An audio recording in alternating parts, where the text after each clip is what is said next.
বাঙালির সবচেয়ে পছন্দের একটি খাবার হচ্ছে চিংড়ির মালাইকারি।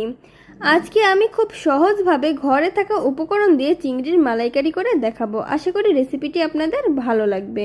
প্রথমে আমি চিংড়ি মাছগুলো ধুয়ে নিয়েছি, তারপর স্বাদমতো লবণ, হাফ চামচ হলুদের গুঁড়ো, হাফ চামচ মরিচের গুঁড়ো দিয়ে ভালোভাবে মাখিয়ে নিব। তারপর আমি ফ্রাই প্যানে তেল দিয়ে দেবো। ম্যারিনেট করা মাছগুলো আমি ভালোভাবে ভেজে নিব। চিংড়ি মাছগুলো বেশি ভাজলে কিন্তু খেতে একদমই ভালো লাগে না। আমি জাস্ট কালারটা চেঞ্জ হওয়া পর্যন্ত অপেক্ষা করব। দুই পাশে যখন কালারটা চেঞ্জ হয়ে আসবে তখন আমি নামিয়ে নিব। এই তো ভাজা হয়ে গেছে, এখন আমি তুলে নেব একটি প্লেটে। তারপর আমি ওই একই তেলে একটা তেজপাতা, 4টা সাদা এলাচ, একটা কালো এলাচ, 2টা দারচিনি দিয়ে ভালোভাবে ভেজে নিব। তারপর এখানে আমি 1 কাপ পেঁয়াজ বাটা দিয়ে দিলাম, 1 চামচ আদা রসুন পেস্ট দিয়ে ভালো করে আমি তেলে ভেজে নেব। তারপর আমি স্বাদমতো লবণ, 1 চামচ হলুদের গুঁড়ো, 1 চামচ মরিচের গুঁড়ো দিয়ে ভালোভাবে নেড়ে দিব। এইখানে আমি অল্প একটু পানি দিয়ে দিব, দিয়ে ভালোভাবে মশলাটা কষিয়ে নিব।